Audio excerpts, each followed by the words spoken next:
দেখো খেতে খেতে বন্ধ করেছিল ঠোঁট টানতে, এবার ওইবার যাবে দেখো পারে, আমি জানি তো যাবে দেখো পারে এই বদমাশগুলো। ওই দেখো প্রচুর চনমনে, প্রচুর চনমনে।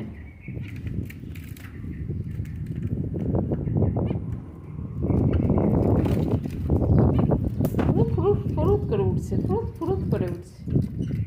1 মিনিট এরা স্থির থাকে না।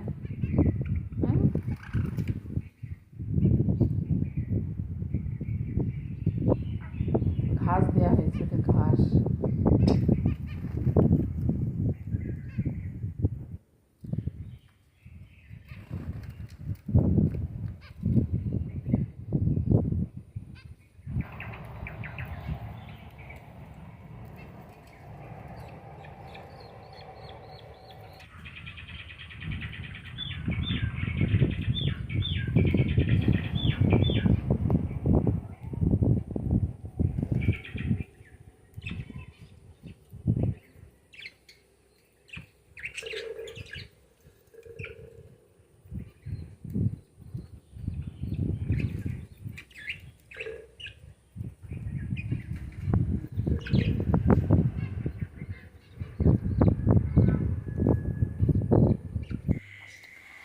আজকেও কিন্তু সকাল সকাল চলে এসেছি জুস বানিয়ে নিয়ে।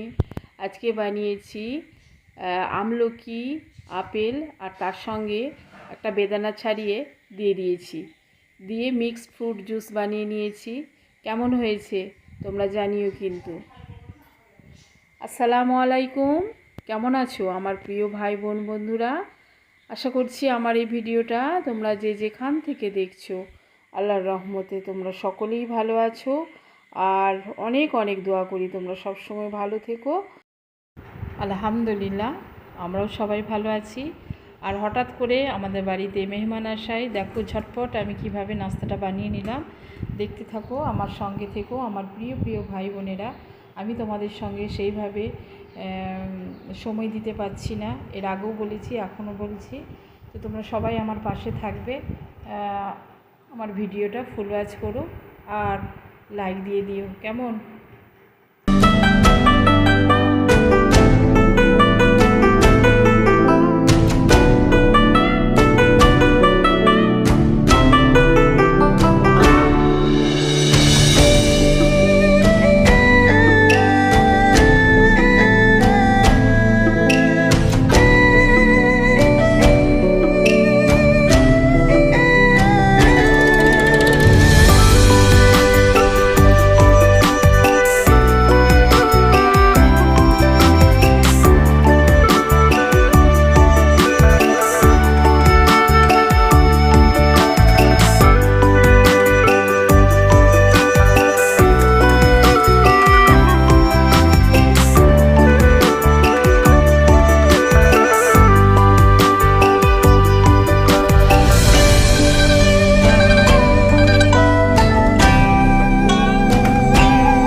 আমি এখানে খুব তাড়াতাড়ি 4-5টা পরোটা আমি করে নিয়েছি।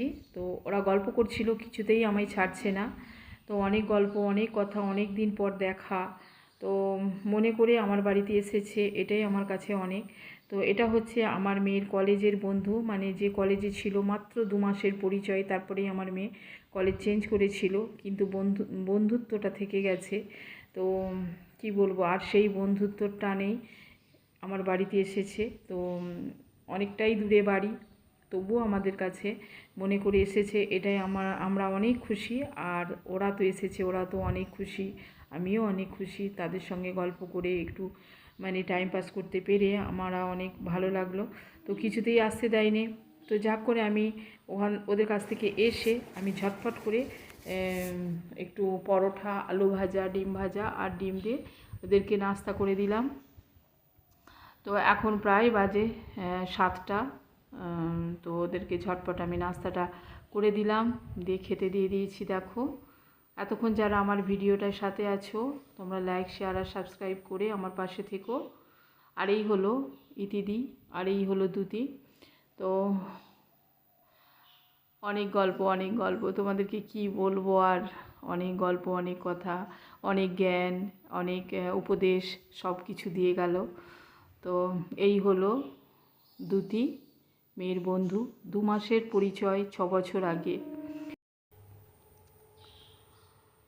তো পরোটা খেতে খেতে অনেক নাম করেছে, বারবার বলে যাচ্ছে পরোটাগুলো খুব সুন্দর হয়েছে, খুব সুন্দর হয়েছে, এত তাড়াতাড়ি করে বানিয়েছো। আমি মনে হচ্ছে সব কটাই যেন খেয়ে নিই। তো আমি 2টো পরোটা নিচ্ছি, আমি 2টোই খেয়ে নেবো, আমি আর ডিনারে কিছু খাবো না। মানে অনেক তারিফ করেছে, কি আর বলবো। আর অবশ্যই উনি একজন অনেক ভালো মনের মানুষ, অনেক ভালো মনের মানুষ, এত মানে হাসিমুখী, এত কথা, কি বলবো। ইতিদি, তুমি অনেক ভালো থেকো, এইভাবেই তুমি হাসি খুশিতে থেকো। তোমার মেয়ের জন্যও অনেক ভালোবাসা। আর আমার ইউটিউব চ্যানেল আছে, তো জানতো না, তো এসে জেনে খুবই খুশি। তো বারবার বলছে আমাকে লিঙ্কটা পাঠিও, তো লিঙ্কটা পাঠিয়ে দিয়েছি। তুমি অবশ্যই এই ভিডিওটা দেখবে ইতিদি। তো কেমন হয়েছে অবশ্যই তুমি কমেন্ট করে জানিও কিন্তু। আর তুমি অনেক ভালো থাকবে, তার সঙ্গে আমার প্রিয় ভাই বোন বন্ধুরা, তোমরাও অনেক ভালো থাকবে। তোমাদের জন্য অনেক দোয়া, আর আমার জন্য তোমরা অনেক দোয়া করবে। তো যাই হোক, একদম সাদামাটা নাস্তা, খুব তাড়াতাড়ি করে দিয়েছি। আর এই গরম পরোটা, আলু ভাজা নাস্তা কিন্তু খুব একটা খারাপ লাগে না, খুব ভালো লাগলো। ওরা খেয়ে অনেক খুশি। তারপর খাওয়া দাওয়া সেরে নিলাম। চাটা আর হয়ে উঠলো না, এত কথার গল্পের সঙ্গে চাটা করতেও ভুলে গিয়েছিলাম। তারপরে মনে হলো যে চাটা করা হলো না। বিয়ে বাড়ির মতো যখন খাওয়ার সময় যখন ক্যামেরাম্যান আসেন, আমি মুখ বন্ধ করে নিই। আমি এত লজ্জা লাগে তখন নিজের মুখে এখন খাওয়া যাবে না, এরকম করে নিয়ে খাওয়া। যাই হোক, ওদেরকে ট্রেনে তুলে দিয়ে এসে আমরা লাস্টে একটু চা বানিয়ে নিয়ে মা মেয়ে খেয়ে নিলাম। তো ভিডিওটা এই পর্যন্তই। তোমরা সবাই ভালো থেকো, সুস্থ থেকো। আল্লাহ হাফেজ।